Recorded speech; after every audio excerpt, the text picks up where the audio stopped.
right, well, it is 9 o'clock and we will get started. And I wanted to thank everybody for joining us today. And with that, I will turn it over to Kathleen Alfano, and she is going to do the introduction for that. If you have any questions, please feel free to put it in the chat. And thank you, everybody. Thank you, Gabby. All right, we're starting another innovations webinar, and we're happy to have you join us. This one is called Enhancing Create Lessons with NotebookLM and the 7 C's of Energy Research Inquiry. We're very lucky to have Dr. Abigail Dutcher here with us, and we're going to talk quickly about some resources that we have, and then we're going to get right to Abigail. So all these resources are available at createenergy.org. Next. And here's some upcoming events that we want to highlight. So we have innovation webinars that are coming up, and I'm not going to read them off all for you, but we have one in March at the end for Solar Energy Camp. We have April, we have Wind to Watts, we have Sunshine in a Jar, and then in May we have Teaching Energy Storage through Pump Storage Systems. So a lot of really good things. We also have two that haven't been scheduled yet, so keep watching our website. We have one on generative AI for data visualization in energy systems, which should be very interesting. And we have a University of Arizona agriculture mechanics career development event. Next. Then we have some workshops, and these are always very popular. And I encourage you to go sign up for them if you can get them in. So the Create workshops, we have our virtual solar workshop coming up in April. Then we have at Heartland Community College, we have energy systems and e-rides, and Chris is on here. And it sounds like a really exciting workshop. Then we have at Central Carolina Community College, we have North Carolina STEM Educator Energy Institute. That's the end of June.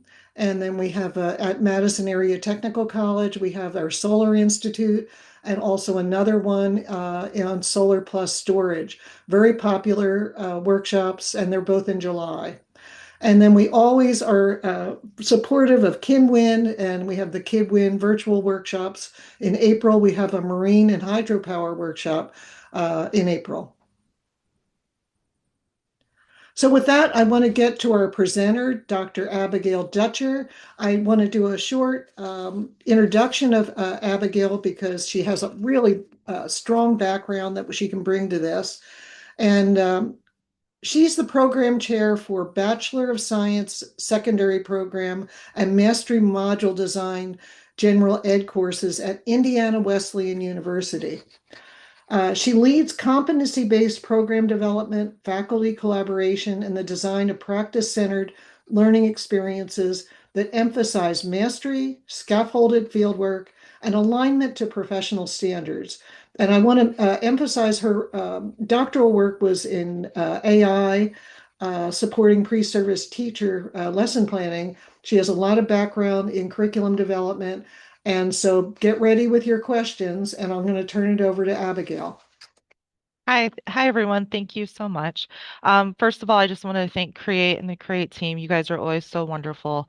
And I also want to put in a plug for the workshops. I attended my very first one, not knowing anything about energy, or this realm, and now I'm, program director for a secondary science program. So thank you so much. And if you get an opportunity, please, especially go to their live in-person trainings. They're just wonderful.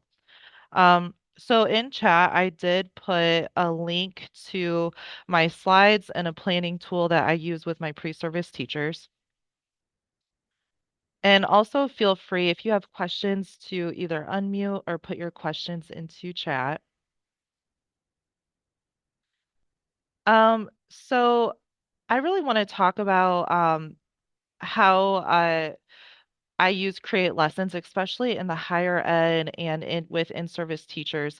Um, so we already know that Create provides all of these free materials and trainings for teachers, and we already know that Create has high quality lessons. I'm seeing in legislation a lot of talk about specifically the words high quality. And so we see that here within these lesson plans.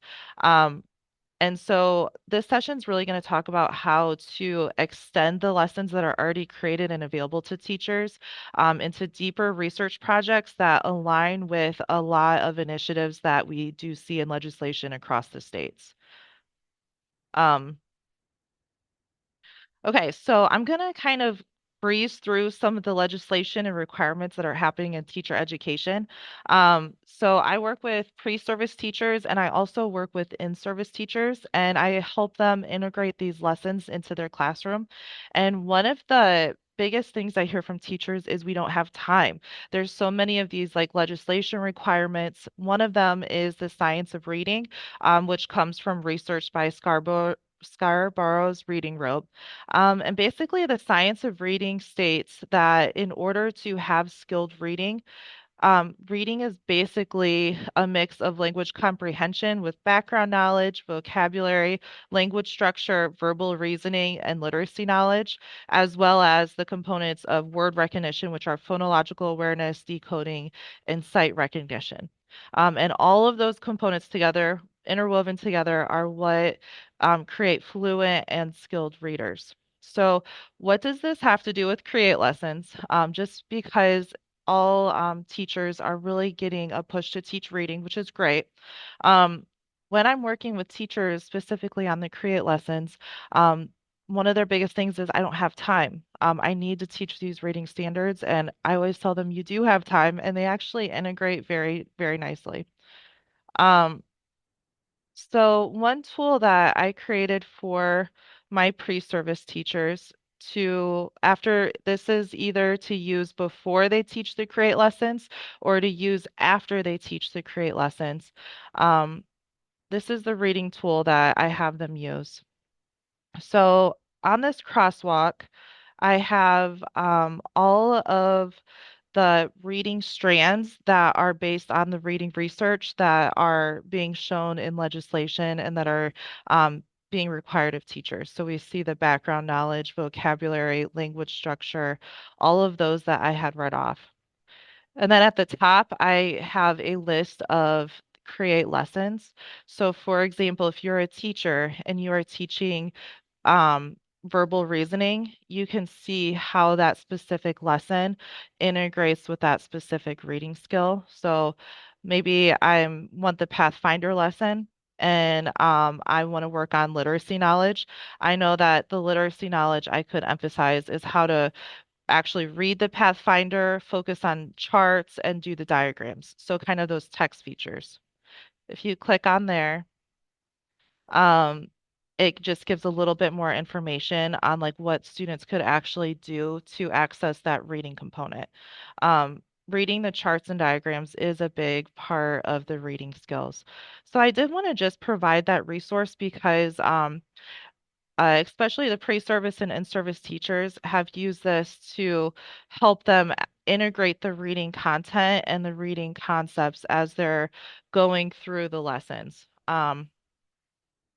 Another reading resource that I have is especially in secondary, there are a lot of requirements to integrate word recognition. Well, what does that look like in secondary classrooms? What does that look like if you're even a science teacher in a secondary classroom? Um, so this morphology and word study chart, again, is based on the science of reading and all of that background of research. But over time, just with working with students, it's just more of a repository of different Greek and Latin roots that are aligned with the create lessons. So for example, if I'm teaching this lesson, I can see these Greek and Latin roots would be great to intertwine into the lessons. And I can also see these prefixes and suffixes and also word families.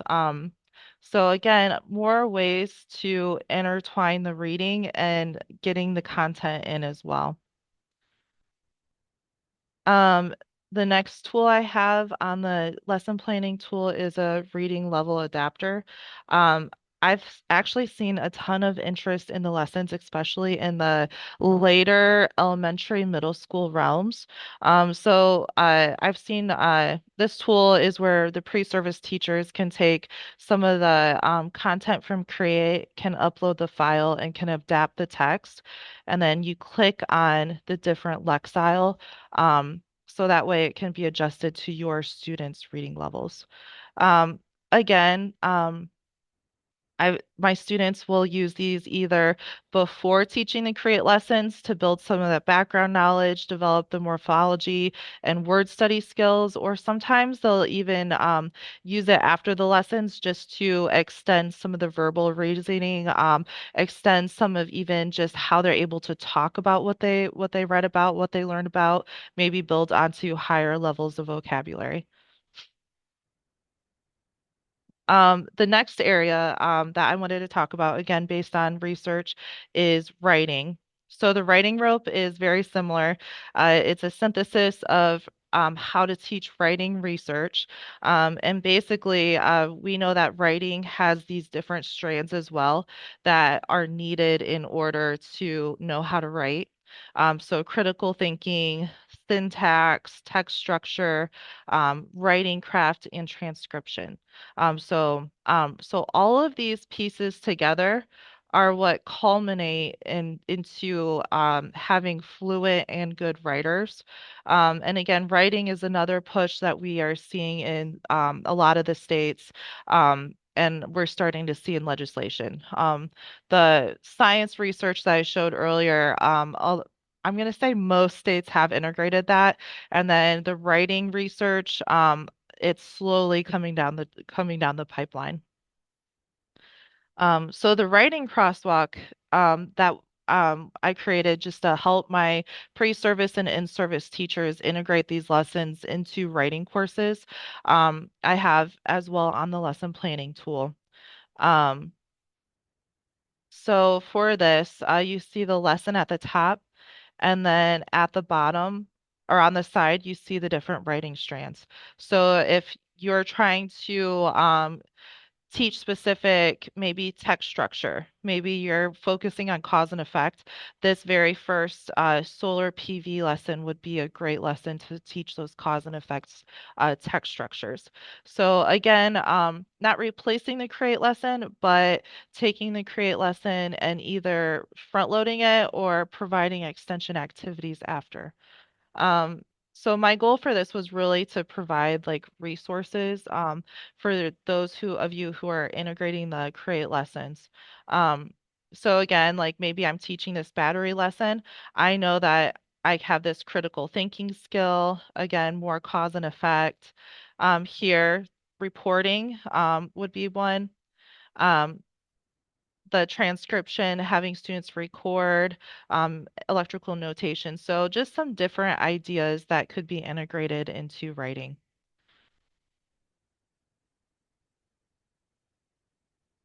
Last year, the very last session that I did, I had two questions around, okay, um, we know this about the science of reading, and the writing is pretty well known. Has there been a conceptualized framework for math? And at the time, not really. Since then, there is a math framework. And so just like the other ones have strands of what are the elements to teach um, reading and writing. This one has been developed in the interim between the sessions. So we know that in order to be effective at teaching math, you need to have conceptual understanding. You have to have the procedural fluency. You have to have the reasoning. You have to have strategic competence and then productive disposition. So seeing like why math is worthwhile and that you have the ability to do it. So for my math teachers, again, very similar, creating a crosswalk just to see what are those math skills that, the requirements and the legislation are happening in K-12 classrooms. What are those math skills that are in these lessons that meet those requirements? So I'm not going to spend a lot of time on that. Just wanted to kind of point out that resource. So for pre-service teachers especially, they're getting all of these legislative requirements about reading, writing, and math. However, we know that these create lessons are high quality and they're just great for students. Uh, any teacher I feel like who is in the classroom agrees that, we need to be teaching these kinds of things. Um, but it can be overwhelming, especially for newer teachers or teachers who aren't familiar with this topic. Um, so what I have my students do is apologize, it's loading, is use the seven C's framework. So the thing that I like about the seven C's framework is basically within your unit. A lot of the lessons are like maybe 1 or 2 day lessons. So if you use the collect, conduct, connect, craft, compose, create, and consider, if you use each one of these within your lesson planning time, really you're going to end up hitting reading, writing, and math within that framework. So it's really a tool just for especially newer teachers who are being expected to integrate and interweave all of these areas. It can be a lot to just kind of think of like, okay, like what's the reading? If instead of thinking like, oh, I need to make sure I'm doing reading, I need to make sure I'm doing math, I need to make sure, if you just think of it through this way of like, what can I have my students collect? What can I have my students actually conduct? What are areas and connections that can be made? What are things that we can ask questions? Composing really goes with the writing part. Like, what can we write? What can we create? You are going to end up hitting those different areas of reading, writing, and math.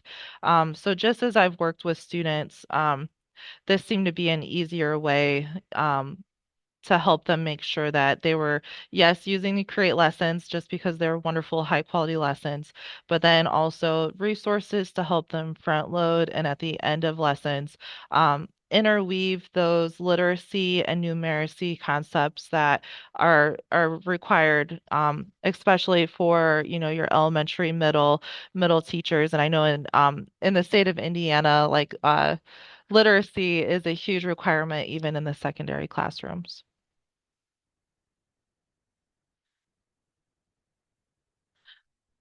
So from there, a tool that I've seen a lot of teachers having success with is NotebookLM when they're integrating these lessons.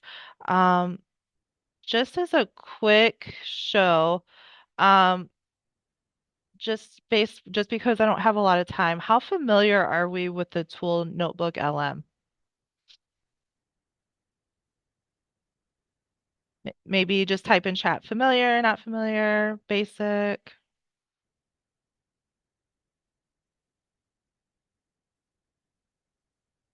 Okay, I'm going to quickly give an overview. I also have my email as well, just if anybody wants to set up a time to go further in depth on it. Basically, what Notebook LM is it is an AI tool um, it's through Google.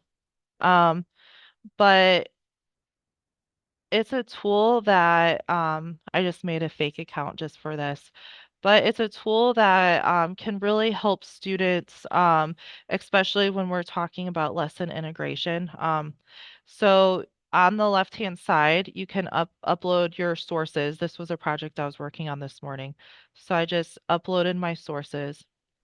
In the middle is a chat bot where you can iterate with AI based on those sources. And then on the side, you can create an audio, you can create slides, mind maps, videos, different quizzes, infographics, and data tables. So I'm seeing a lot of my pre-service teachers taking the create content. And then in order to adapt it to students, taking the lesson plans. A lot of the lesson plans have like blurbs and little added content. And using this website to create it into audio, to create it into video, to help. the lessons have a lot of vocabulary that students are not familiar with. So then using the mind map to help them start to develop and define those concepts. And even playing around with the practice quizzes, maybe they read a piece and then they're doing the practice quiz, or maybe just a vocabulary introduction, just because the lessons are very heavy in vocabulary, especially for, our middle and high school students. And then the one that I really love is the data table, where it will generate data based on, so if your students are working on an experiment, it can generate data as well. So again, when I'm working with the teachers, that's another thing that I hear a lot is there's just so many of these requirements. I want to do these create lessons, but I have to do this numeracy literacy. So just some tools and some ways that Notebook LM, the crosswalks can help you integrate those and meet the alignments from legislation, meet those requirements, but also help just to come into like a lesson planning flow as well. Um, so again, just some ways that I've seen teachers use the Notebook LM is by taking the sources, taking even the lesson plans, taking the student worksheets from the Create website, and then creating audio overviews for our students, doing the interactive Q&A. Also, using the lessons and related articles and reports, uploading all of those in there and having the students then ask questions from the chat bot and like iterate with it that way.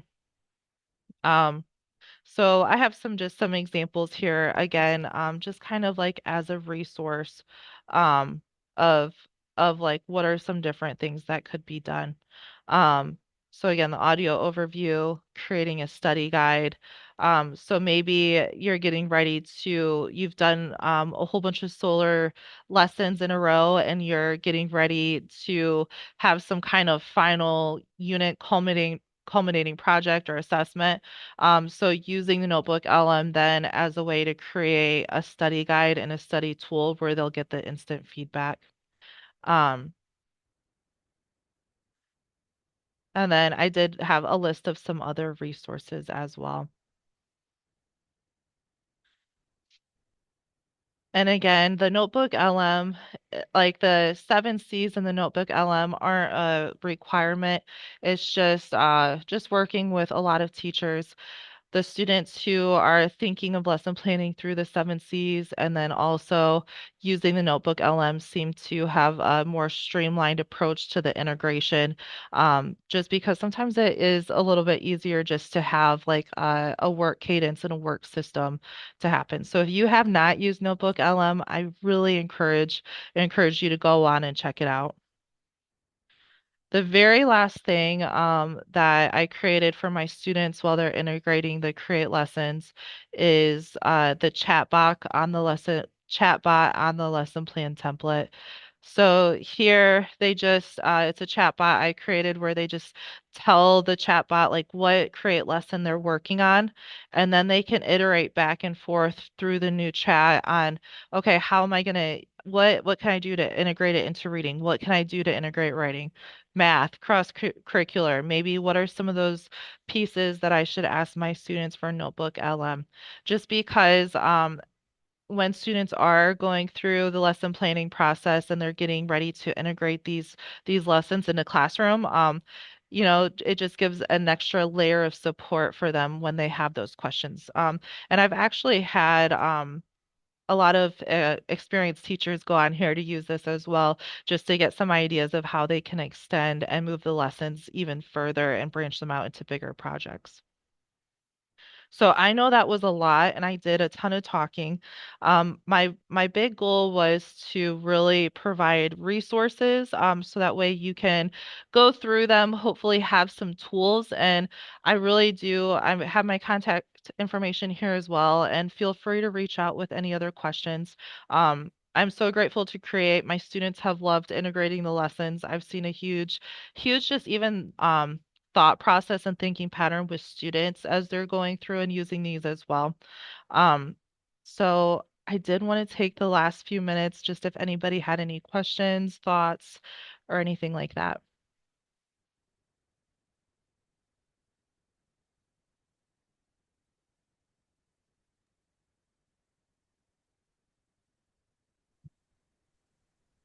Yeah, Abigail, we go. this Oh, okay, it's Andy. I was just going to say how impressed I was, but you go, Andy.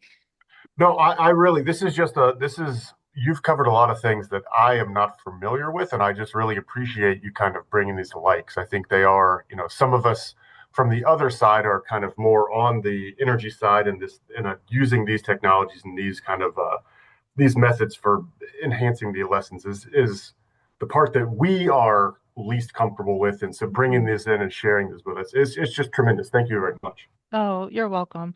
I've really enjoyed doing this because I don't want to say it was frustrating, but when I would go back and teachers, I would get so much feedback like, well, I have to do this in reading. I have to do this in writing. I'm like, great, please do that. But just trying to get them to see the connection, like actually these create lessons, do cover that, like you don't have to, you know, completely not teach the energy content. You don't have to stop teaching science, just, improving how we integrate.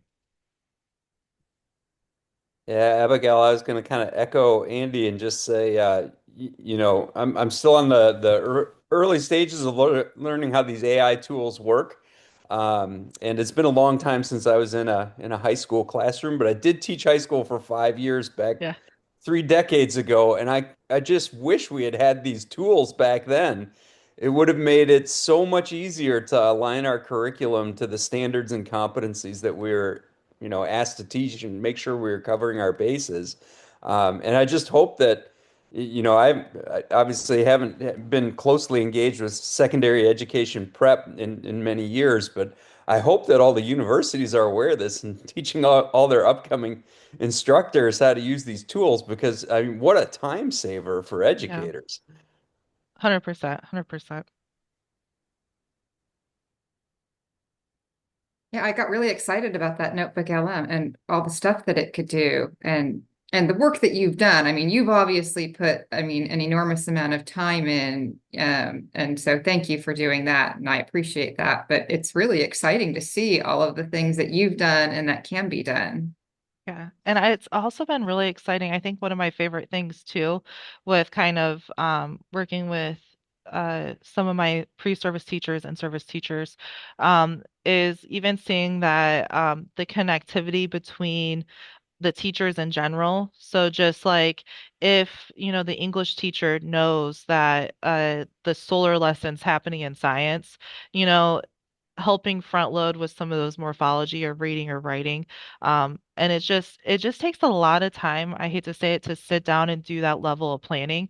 So just having like a quick tool where it's like, hey, I'm teaching this lesson. If you want to help support me, could you do this, this, or this? It has been like just because we just don't have time, if I'm being honest. So it's been another cool way to kind of, even if you're not like some like middle school or elementary, if you're not the teacher and you can interweave, it just helps if you've got a partner and you could be like, hey, this is going on in my room. This is how you can support, and it's just a quick convo.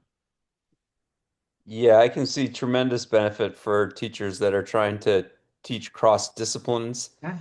especially for folks that don't necessarily have the scientific or the technical knowledge to be Hmm. able to use these tools to make that happen.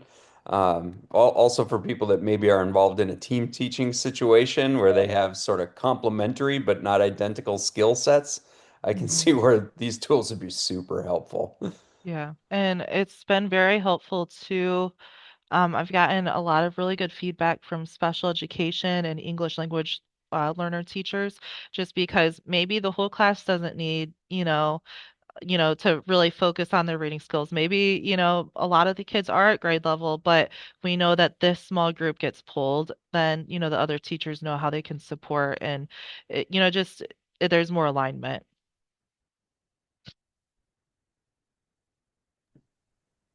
Well, Abigail, I just want to say thank you again for your contributions. I was mentioning to Gabby as you were presenting that I always learn something when I listen to you talk. So Well, I I really always learn appreciate something that. when I come and talk to you guys. So, Gabby, do we have any other announcements before we close things out here? Just that we have more innovation webinars that are coming up, so I hope that you guys will join us for those, and I will be sending out emails and get on for the create website for upcoming events. And just thank you guys for joining us today, and thank you, Abigail, for a wonderful presentation. We always enjoy having you. And that's it. Thanks, everybody. Thank you guys. Thank Bye, you. Thank you, folks. Have a Abigail. wonderful afternoon.